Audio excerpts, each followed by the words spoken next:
of a line AB is given as 4 degree 20 minutes. 2 degree east is the magnetic declination at that time for that line. If the present magnetic declination is turned to 7 degrees 25 minutes east, to what magnetic bearing should the line be set now?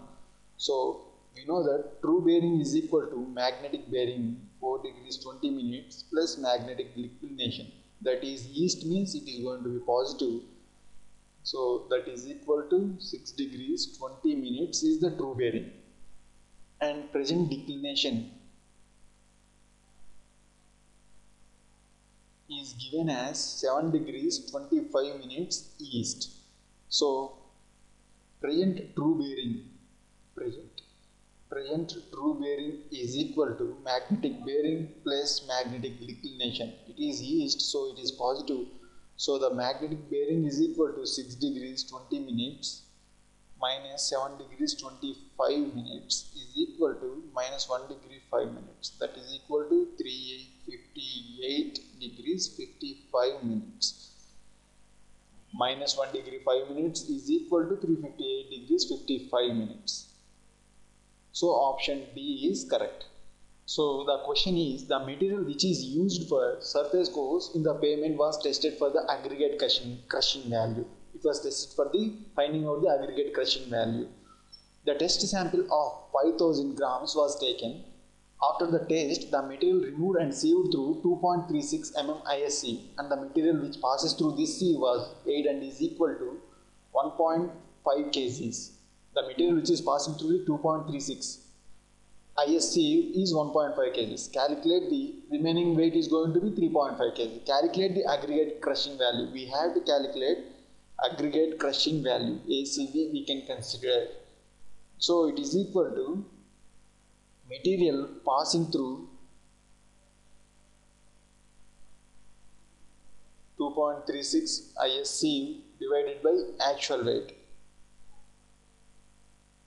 Material passing through 2.36 ISCV is 1.5 kgs, actual weight is 5000 grams, that is 5 kgs. That is equal to 0.3.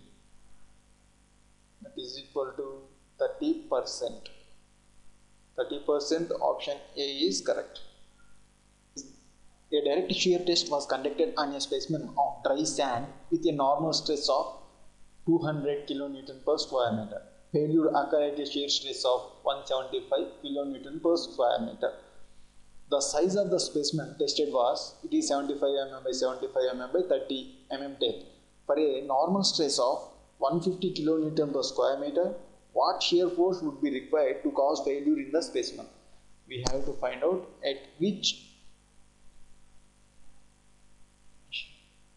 shear force the normal stress of 150 kN per square meter, the failure of the specimen will occur. So we know that from the data, tau is equal to C plus sigma tan phi is for the direct shear test finding out the shear stress. In this question we know that dry sand, that means C is equal to 0, we can take tau is given as 175, C is 0, sigma is given as 200 tan phi. That implies phi is equal to 41.2 degrees. Now what we have to find out, for a normal stress of 115 kN per square meter, what shear force? Tau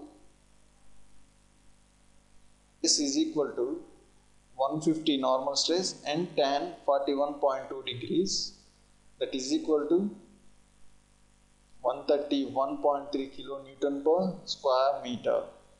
So shear force is equal to area into shear stress. Tau into area.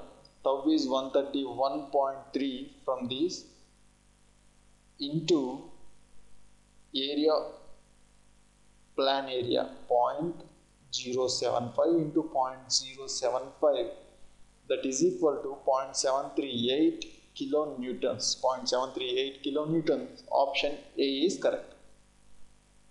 An infinite slope is shown in the figure.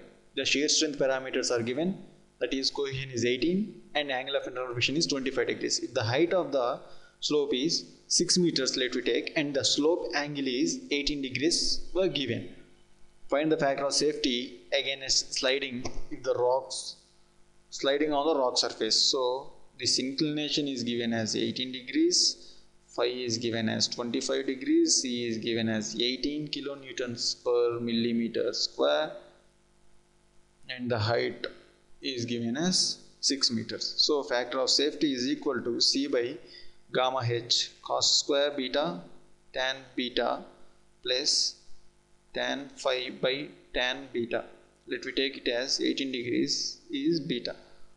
So C is 18 divided by 19 into h is 6 cos square 18 tan 18 plus tan 26 divided by tan 18.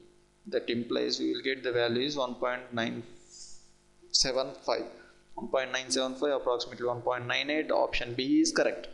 In a plate bearing test, if A is the radius of standard plate and A1 is the radius of smaller plate, and if the value of modulus of elasticity is given as constant for a soil, so E is constant for this particular soil, and K1 is the modulus of subgrade reaction of smaller plate.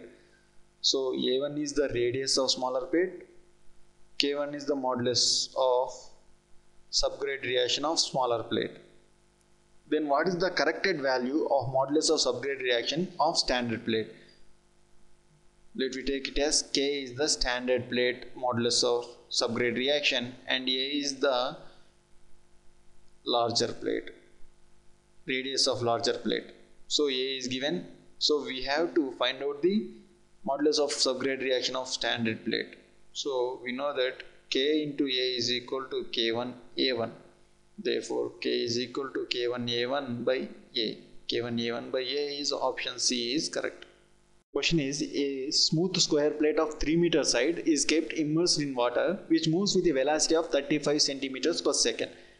Find the thickness of boundary layer. It is a boundary layer concept at a distance of 0.8 meters from the leading edge. Take kinematic viscosity of water is given as 10 to the power of -6 meters square per second. So L, let me take it as 3 meters, moving with a velocity of 35 centimeters per second.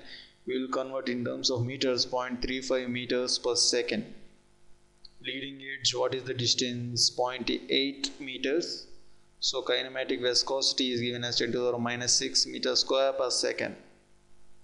So we know that Reynolds number Rnx at a boundary layer